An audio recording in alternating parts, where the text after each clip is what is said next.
उत्तर प्रदेश की राजनीति इस वक्त अपने सबसे दिलचस्प और निर्णायक मोड़ पर पहुंच चुकी है। आगामी विधानसभा चुनाव की आहट के साथ ही लखनऊ से लेकर दिल्ली तक सियासी विसाख बिछाई जाने लगी है। इस बार के चुनावी दंगल में अगर कोई सबसे बड़ा केंद्र बिंदु बनकर उभरा है तो वह है उत्तर प्रदेश की आधी आबादी यानी महिला मतदाता।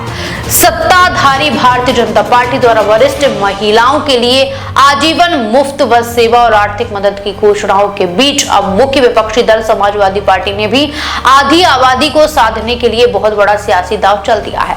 लखनऊ में सपा मुख्यालय पर पार्टी प्रमुख अखिलेश यादव की मौजूदगी में मैनपुरी सांसद डिंपल यादव ने स्त्री सम्मान समृद्धि योजना का औपचारिक ऐलान कर दिया है। उन्होंने कहा कि सरकार बनने पर महिलाओं को हर साल 40,000 रुपए देने के वादे के साथ साथ सपा ने महिला सुरक्षा और आरक्षण के मुद्दे पर बीजेपी को सीधे कटघरे में खड़ा कर दिया है। राजधानी लखनऊ में समाजवादी पार्टी की महिला सांसदों और विधायकों की मौजूदगी में एक बेहद महत्वपूर्ण प्रेस कॉन्फ्रेंस का आयोजन किया गया। मंच पर सपा के राष्ट्रीय अध्यक्ष अखिलेश यादव मौजूद थे, लेकिन इस बड़े नीतिगत ऐलान की कमान संभाली मैनपुरी से सांसद डिंपल यादव ने। डिंपल यादव ने प्रदेश की महिलाओं से सीधा वादा करते हुए कहा कि यदि उत्तर प्रदेश में समाजवादी पार्टी की पूर्ण बहुमत की सरकार बनती है तो प्रदेश भर में स्त्री सम्मान समृद्धि योजना को तत्काल प्रभाव से लागू किया जाएगा। इस योजना के वित्तीय पहलुओं को विस्तार से समझाते हुए डिंपल यादव ने बताया कि इसके अंतर्गत राज्य की पात्र महिलाओं को प्रतिवर्ष 40,000 रुपए की सीधी आर्थिक मदद दी जाएगी। उन्होंने यह भी स्पष्ट किया कि यह 40,000 रुपए की राशि कोई अंतिम सीमा नहीं है, बल्कि सरकार बनने के बाद समय के साथ साथ और वित्तीय वर्ष के आधार पर इस सहायता राशि में लगातार बढ़ोतरी भी की जाएगी ताकि बढ़ती महंगाई के दौर में महिलाओं को निरंतर सबल मिलता रहे। डिंपल यादव ने साफ शब्दों में कहा कि यह योजना केवल बैंक खातों में पैसे भेजने तक सीमित नहीं रहेगी, बल्कि इसे महिलाओं के समग्र और बहुआयामी विकास का एक मजबूत जरिया बनाया जाएगा। इसके लिए समाजवादी पार्टी ने सशक्तिकरण के 5 आधारभूत स्तंभ तय किए हैं, जिनके जरिए महिलाओं को सामाजिक और डिजिटल रूप से आत्मनिर्भर बनाया जाएगा। इन 5 स्तंभों में मोबाइल, लैपटॉप, पैसा, पाठशाला और विशेष प्रशिक्षण शामिल है।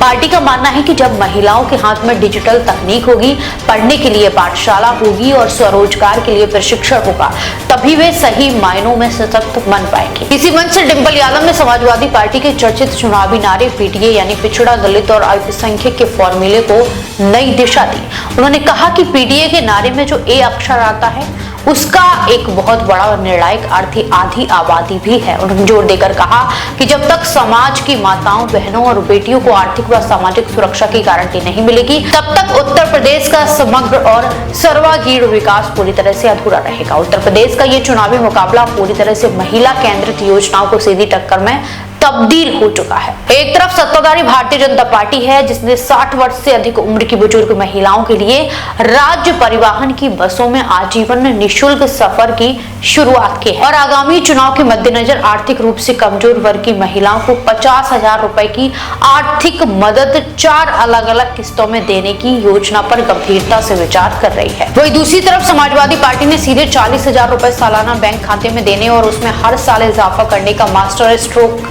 खेलकर चुनावी मुकाबले को बेहद रोचक और कड़ा बना दिया है। राजनीतिक विश्लेषकों का मानना है कि उत्तर प्रदेश की राजनीति में महिला मतदाता अब एक निर्णायक साइलेंट वोटर के रूप में उभरी है और दोनों ही प्रमुख दल उन्हें अपने पाले में लाने के लिए कोई कसर नहीं छोड़ना चाहते। प्रेस कॉन्फ्रेंस के दौरान पूर्व मुख्यमंत्री अखिलेश यादव ने सत्ताधारी बीजेपी पर तीखा हमला बोलते हुए महिला आरक्षण और प्रदेश की कानून व्यवस्था को लेकर कई गंभीर सवाल खड़े किए। देश विदेश की तमाम बड़ी खबरों के लिए देखते रहें किनी टाइम्स। वीडियो को लाइक करें, चैनल को सब्सक्राइब करना ना भूलें।